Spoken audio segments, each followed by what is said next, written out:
तो hair transplant करने के लिए दो तरह की तकनीकें कॉमन है। उसमें से एक है एफयूटी टेक्निक और दूसरी है एफयूई टेक्निक। नमस्कार, मैं डॉक्टर राम चिलगर, एलरियो क्लिनिक में मैं आपका स्वागत करता हूं। आज हम हेयर ट्रांसप्लांट के बारे में विस्तार से चर्चा करेंगे। बालों की अलग अलग समस्याएं आजकल बहुत कॉमन हो चुकी है, बहुत आम हो चुकी है, और इसीलिए पेशेंट के जो कुछ कॉमन क्वेश्चंस है या उनके जो सवाल है उसके बारे में हम लोग चर्चा करेंगे।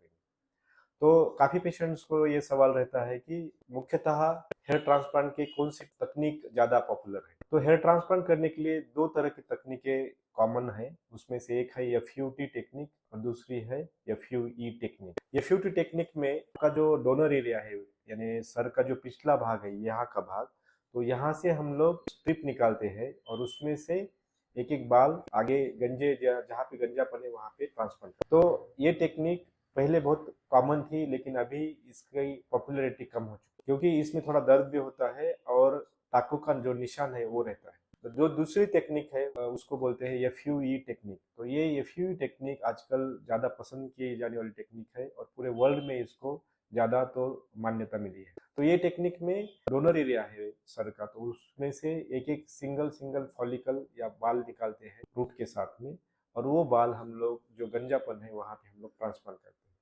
तो ये टेक्निक में हमें टाँकी लेने की या स्टिचेस की ज़रूरत नहीं रहती है, और यहाँ इस टेक्निक में दर्द भी कम होता है। तो इसलिए ये टेक्निक ज़्यादा कॉमनली किया जाता है और इसकी डिमांड भी आजकल सबसे ज़्यादा है। और दूसरा एक कॉमन या आम सवाल जो है वो है कि इन दोनों टेक्निक में सबसे बेहतर टेक्निक कौन सी है या अच्छी टेक्निक कौन सी है। दोनों ही टेक्निक अच्छी है। ये सब कुछ निर्भर करता है कि जो ट्रीट करने वाला डॉक्टर है या हेयर ट्रांसप्लांट सर्जन है और उसकी जो टीम है वो जिस टेक्निक में ज़्यादा एक्सपर्ट है, जिस टेक्निक में उनका एक्सपीरियंस ज़्यादा है, वो टेक्निक से उनके पेशेंट्स में रिजल्ट आ सकते हैं, बहुत अच्छे रिजल्ट भी आते हैं। इसलिए ये निर्भर करता है कि वो टीम और वो ट्रीट करने वाले हेयर ट्रांसप्लांट सर्जन की एक्सपर्टीज कौन सी टेक्निक में है।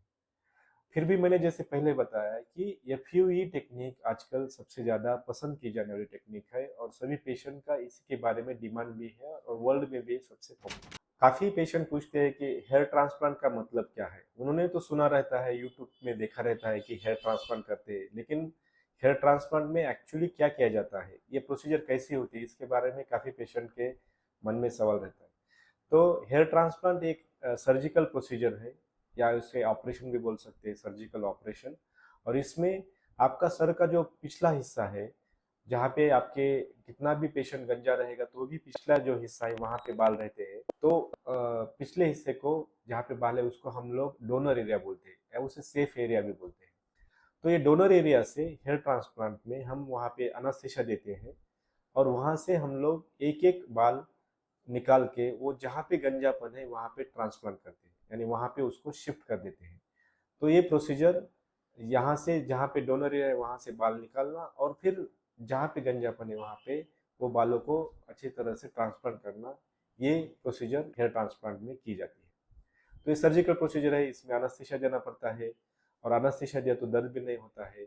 और इस प्रोसीजर से रिजल्ट तो आप सब देखते ही है कि इसके बहुत अच्छे रिजल्ट्स आजकल मिलते हैं और आपका गंजापन बहुत ही अच्छी तरह से दूर किया जा सकता है। पेशेंट अक्सर पूछते हैं कि हेयर ट्रांसप्लांट कितने दिनों तक चलता है, यानी इसकी लाइफ क्या है। वो काफ़ी लंबा रहता है।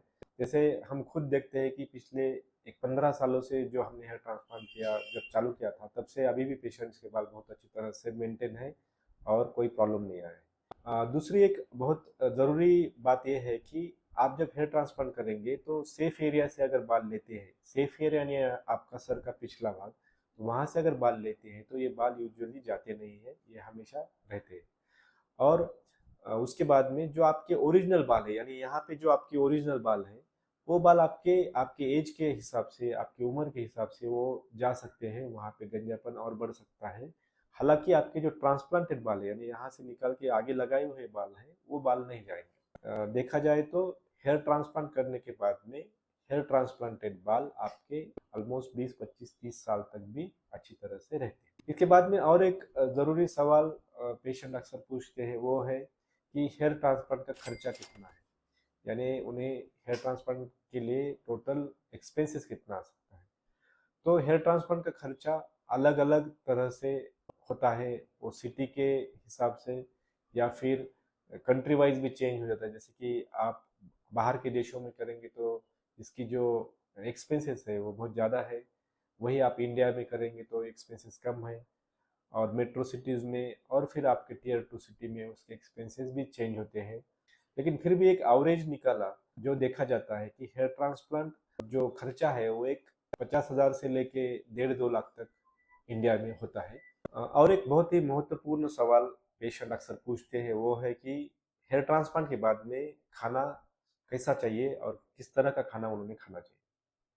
तो हेयर ट्रांसप्लांट के बारे में जो पेशेंट आते हैं उनको हम अक्सर ये सलाह देते हैं कि आप हेयर ट्रांसप्लांट के बाद में एक बैलेंस डाइट लेना बहुत ज़रूरी है।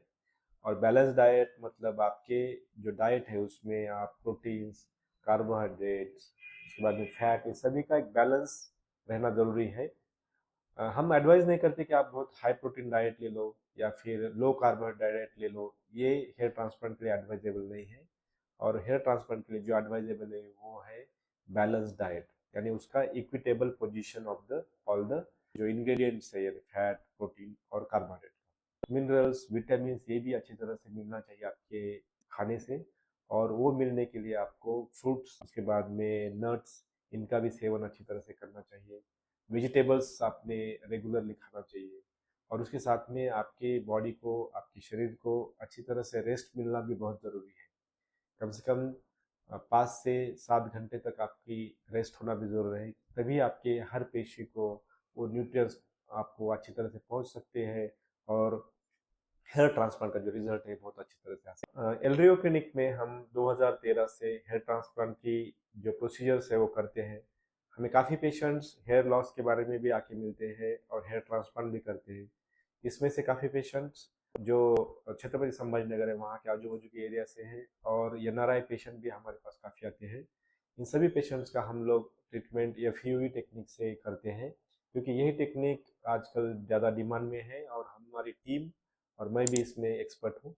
और इसलिए जो रिजल्ट्स है वो भी आप हमारे चैनल में, यूट्यूब के चैनल पे, इंस्टाग्राम पे देख सकते हैं कि उसके बहुत ही अच्छे बेहतरीन रिजल्ट आप देख सकते हैं, जो कि एकदम नेचुरल है और लॉन्ग लास्टिंग है। यानी हम जो पेशेंट्स ट्रीट कर रहे हैं पिछले 10-15 सालों से, उन सभी पेशेंट्स के कोई भी बाद में कंप्लेंट नहीं रहता है, उनके रिजल्ट्स अच्छे हैं और मेंटेन भी है। तो आपको अगर हेयर ट्रांसप्लांट के बारे में या हेयर के बारे में कोई भी समस्या है या आप कोई जानकारी लेना चाहते हैं तो हमें ज़रूर संपर्क करें। हम और हमारी टीम आपका ज़रूर हर समस्या का समाधान करेंगे। धन्यवाद।